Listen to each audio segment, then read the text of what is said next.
Mes chers compatriotes, demain, 4 avril 2023, nous célébrons le 63e anniversaire de l'accession de notre pays à la souveraineté internationale.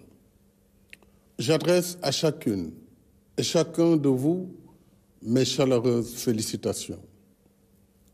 Par une heureuse coïncidence, notre fête nationale, symbole de ce qui nous rassemble au-delà de nos différences, se tient cette année sous le signe de la communion religieuse en ces temps bénis de jeûne et de carême.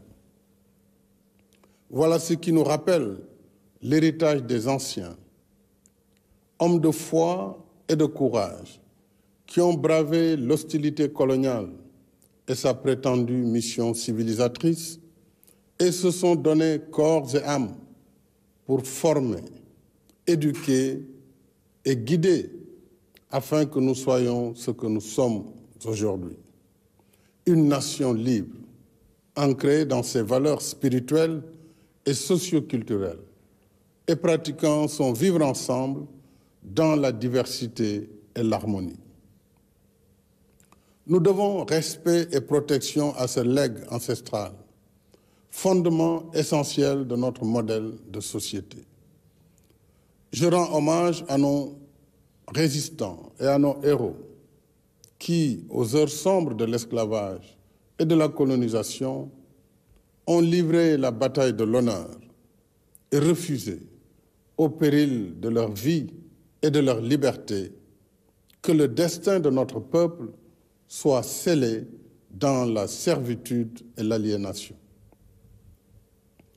Ce souvenir du passé nous renseigne sur la chance que nous avons de vivre libre et de transmettre à nos enfants le désir ardent de liberté et de responsabilité inhérente à la dignité d'un peuple.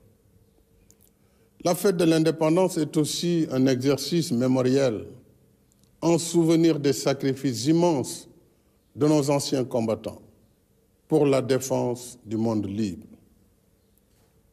Je vous salue avec respect et affection, chers anciens combattants. Le souvenir de vos sacrifices restera toujours gravé dans notre mémoire collective. Demain, notre jeunesse et nos armées, forces vitales de la nation, seront aussi à l'honneur. À vous, officiers, sous-officiers et militaires du rang, je renouvelle ma confiance et mon soutien. Je salue la mémoire de vos défunts frères d'armes et réitère à leurs familles ma solidarité et ma compassion. Aux blessés parmi vous, j'adresse mes vœux de prompt rétablissement. Au nom de la nation, je vous redis notre satisfaction et notre fierté. Je salue votre fidélité à la symbiose armée-nation. Votre attachement aux valeurs de la République et des institutions et vos qualités professionnelles dans la conduite de vos missions au service de la nation et de la paix dans le monde. Le métier difficile des armes que vous avez choisi est devenu encore plus complexe et plus risqué en ces temps où les menaces sont plus diffuses, plus nombreuses et plus imprévisibles. C'est pourquoi, face à la montée des périls, nous poursuivons la sécurisation du territoire national avec l'implantation de nouvelles unités jusque dans les zones les plus excentrées afin de mieux affirmer la souveraineté de l'État et assurer la sécurisation des personnes et des biens.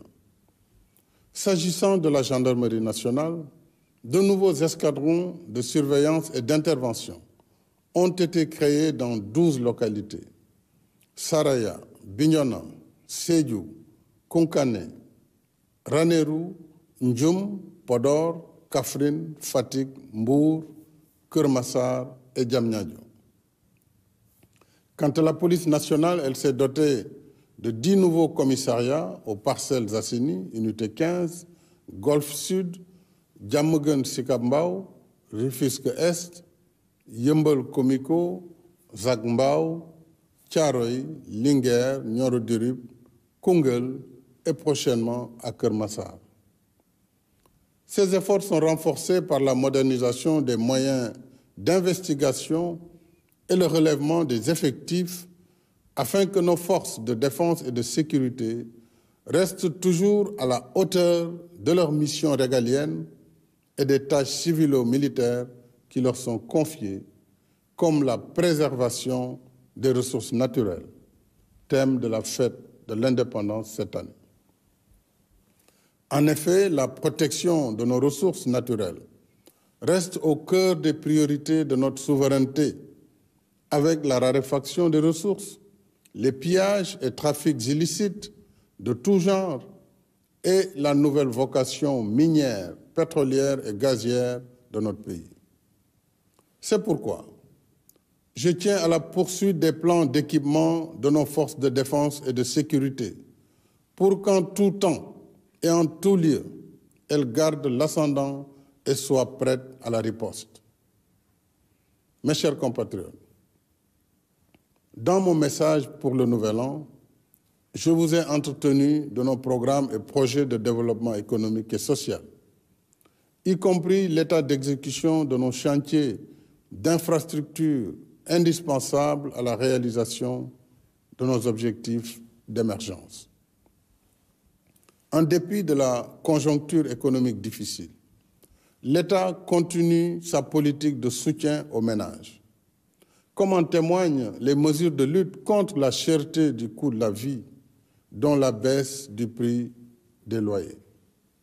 En même temps, tous nos chantiers d'infrastructure restent actifs, aussi bien en milieu urbain que rural, conformément à notre politique de développement dans la justice sociale et l'équité territoriale. Ainsi, après les autoponts de Yoff, Keur Gorgui, Saint-Lazare, Lobat Fall et Keur Massar, celui de Cambérène et le pont de Marsassoum ont été mis en service. Dans la même dynamique, je suis heureux d'annoncer que l'exploitation commerciale du BRT débutera dans le courant du deuxième semestre de cette année, avec un parc de 158 bus spéciaux, 100% électriques, qui seront alimentés par voie solaire. C'est une première mondiale. Les premiers bus seront livrés en mai.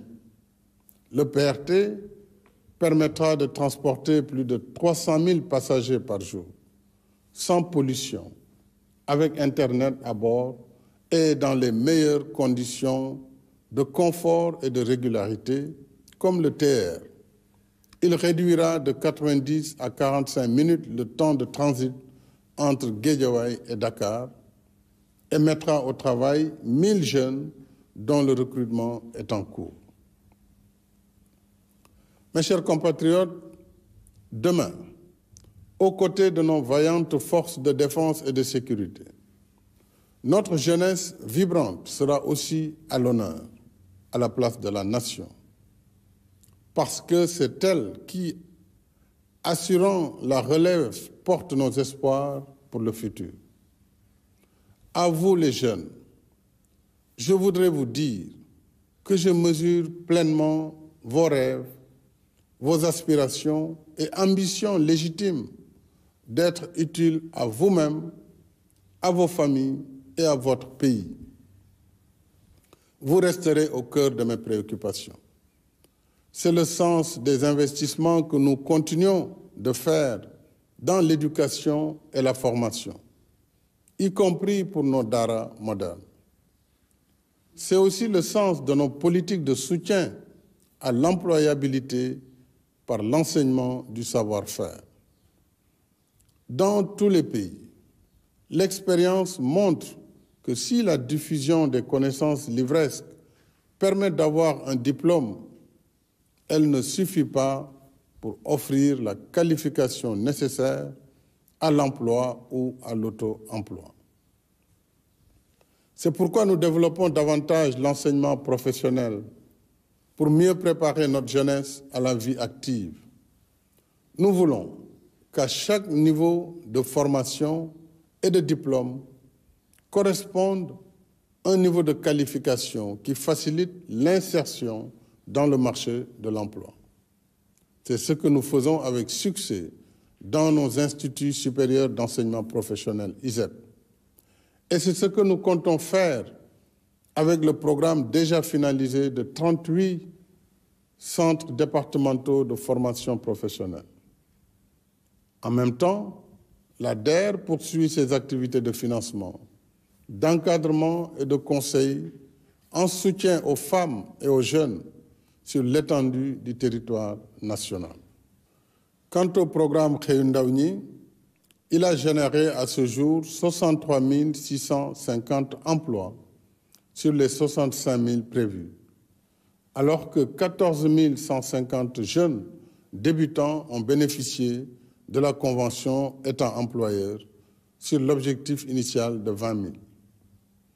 Le programme des domaines agricoles communautaires, PRODAC, et les agropoles s'inscrivent également dans la réponse à la problématique de l'emploi et de l'entrepreneuriat des jeunes, avec la création de pôles de développement économique dans nos terroirs. Nous ferons encore plus pour l'emploi des jeunes avec l'exploitation prochaine de nos ressources gazières et pétrolières. Ainsi, en collaboration avec nos partenaires, l'Institut national du pétrole et du gaz a formé 78 ingénieurs et techniciens déjà opérationnels. D'autres sont en cours de formation. En outre, à la faveur de la loi sur le contenu local, j'engage notre secteur privé national à investir davantage dans la chaîne de valeur de la filière gazière et pétrolière afin de créer de nouvelles opportunités d'emploi et d'activités génératrices de revenus pour nos jeunes. Je me réjouis de pouvoir échanger sur ce point et sur d'autres avec les dirigeants des organisations patronales au cours de l'audience que je leur accorderai dans les prochains jours.